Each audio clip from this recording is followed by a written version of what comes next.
Hi everyone, it's Show here. TikTok CEO has officially responded to today's Supreme Court ruling saying the TikTok ban is constitutional. And within the first 15 seconds of this 90-second video, he thanked President-elect Trump. On behalf of everyone at TikTok and all our users across the country, I want to thank President Trump for his commitment to work with us to find a solution that keeps TikTok available in the United States. What he didn't say is what exactly is going to happen when you open up TikTok on your phone on January 19th.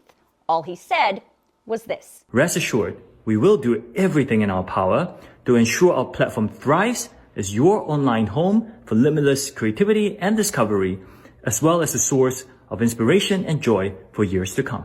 The facts are this. There is going to be a window of uncertainty for TikTok and for all TikTok users starting January 19th and lasting at least until President Trump takes office on January 20th at noon. And then depending on what he does, we could have another window of uncertainty for a certain time. So let's take that one piece at a time. The first window of uncertainty is the 36 hours between the TikTok ban taking effect and Trump taking office. We already know that President Biden has said his administration will not enforce the enormous penalties that are outlined in the law for any U.S. company or entity that violates the law. Now, as I told you in this video, that's legally pretty sketchy, as Supreme Court Justice Sonia Sotomayor suggested during the TikTok oral arguments last week. I am a little concerned that a suggestion that a president-elect or anyone else should not enforce the law when a law is in effect and has prohibited a certain action, that a company would choose to ignore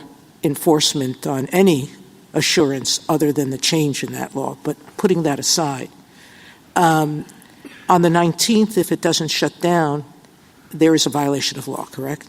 Yes. And whatever the new president does doesn't change that reality for these companies. That's right. The law that the Supreme Court just ruled is constitutional says any entity that hosts or supports TikTok, not just TikTok itself, which is a U.S. company, and not just Google or Apple, which hosts TikTok in the App Store, but also other companies like PayPal that facilitates the financial transactions between TikTok and its users, and Oracle, which hosts all the U.S. user data in Texas, and all the other U.S. companies that host all of our videos so they can be played on each of our phones. All of those companies are subject to this law and these fines too. According to Section 2D, lines A and B, the law says any one of those entities that violates this law by hosting or supporting a foreign adversary-controlled application will result in multiplying $5,000 by the number of users within the land or maritime borders of the United States determined to have accessed, maintained, or updated a foreign adversary-controlled application as a result of such violation. On top of that, there's an additional $500 fine per user for the data being collected. There are 170 million American users of TikTok. That is a $5,500 fine per person. You do the math. So President Biden's administration is basically saying to all those companies, trust me, bro, we're not going to fine you for those 36 hours if you choose to keep supporting TikTok. Even Justice Brett Kavanaugh said during the oral arguments last week, that was sketchy. Could the president say that we're not going to enforce this law?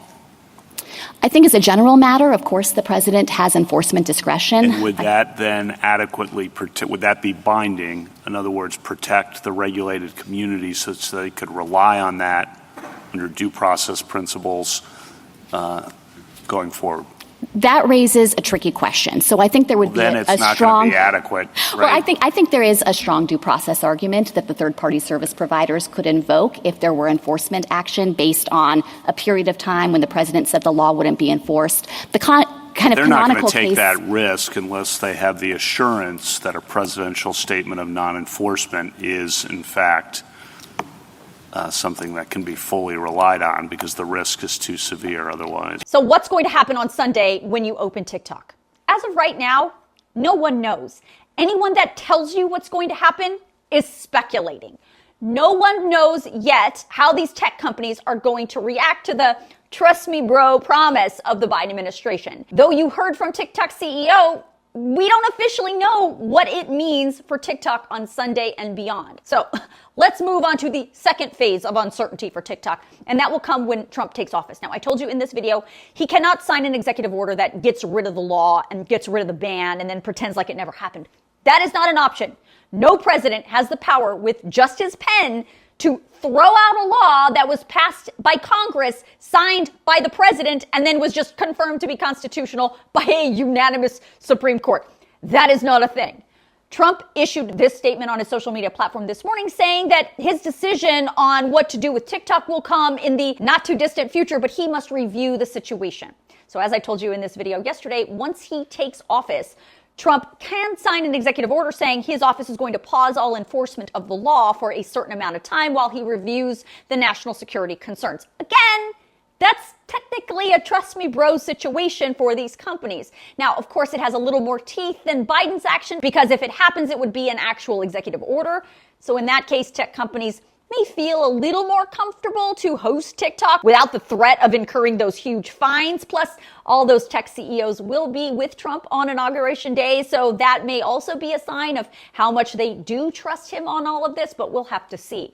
The fact is there is going to be some question on the legality of those companies operating or supporting TikTok while technically there's a ban in effect. Trump could also say he's executing the one-time 90-day extension of the TikTok ban to facilitate some kind of qualified divestiture or sale of TikTok. Now, the fact is that law says the only way the president can issue that 90-day extension is if there is significant progress on a sale of TikTok, and that sale is likely to close within those 90 days. To this point, that's not happening. Could Trump do it anyway? Sure. Would it be legally questionable? Sure. So again, more uncertainty.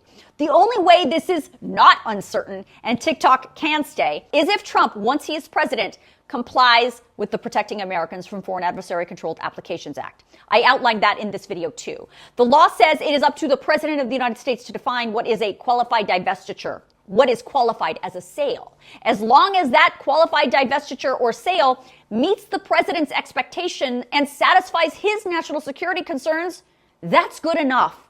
Trump has not said publicly exactly what would satisfy his national security concern, nor do we know what TikTok will do or compromise to reach Trump's expectations. The bottom line, things are probably going to be changing on this app. We just don't know how or when.